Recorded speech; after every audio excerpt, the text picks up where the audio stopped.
ఆశ్చర్యకరమైన బైబిల్ పాఠముగా యెషయా గ్రంథము 46వ అధ్యాయం చదువుకుందాము. బేలు కూలుచున్నది, నెబో కృంగుచున్నది.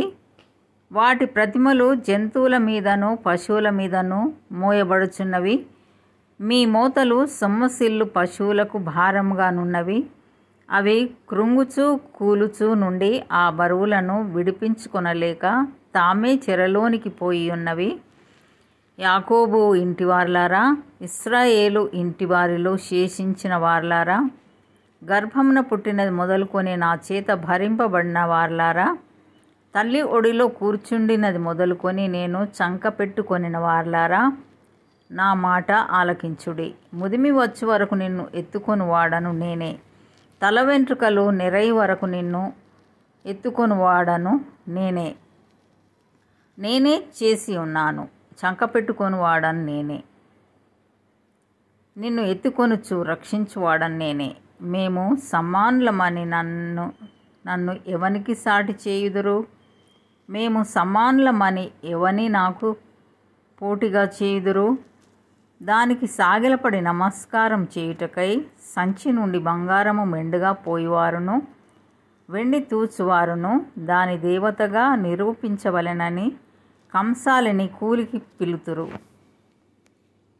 వారు భుజం మీద దానిని ఎక్కించుకొందురు, దాని మోసుకొని పోయి తగిన చోట నిలవబెట్టుదురు.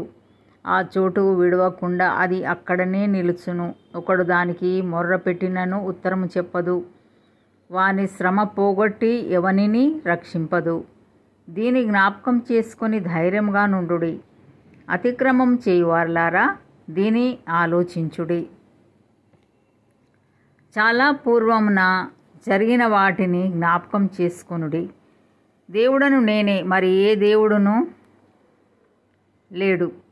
నేను దేవుడను, నన్ను పోలినవాడెవడునూ లేడు. నా ఆలోచన నిలుచుననియు నా చిత్తమంతయు నెరవేర్చుకొనేదననియు చెప్పుకొనుచు ఆది నుండి నేనే కలగబో వాటిని తెలియజేయుచున్నాను. పూర్వకాలం నుండి నేనే ఇంకా జరగని వాటిని తెలియజేయుచున్నాను. తూర్పు నుండి క్రూర పక్షిని రప్పించుచున్నాను. దూరదేశం నుండి నేను యోచించిన కార్యంను నెరవేర్చు వానిని పిలుచుచున్నాను. నేను చెప్పి ఉన్నాను, దాన్ని నెరవేర్చెదను. ఉద్దేశించి ఉన్నాను, సఫలపరిచెదను. కఠిన హృదయులై నీతికి దూరంగా ఉన్నవార్లారా, నా మాట ఆలకించుడి. నా నీతిని దగ్గరకు రప్పించి ఉన్నాను, అది దూరంన లేదు. నా రక్షణ ఆలస్యం చేయలేదు. సియోనులో రక్షణ నుండ నియమించుచున్నాను. ఇశ్రాయేలునకు నా మహిమను అనుగ్రహించుచున్నాను. ఇంతటితో ఈ దినం కొరకైన బైబిల్ పాఠము సరి.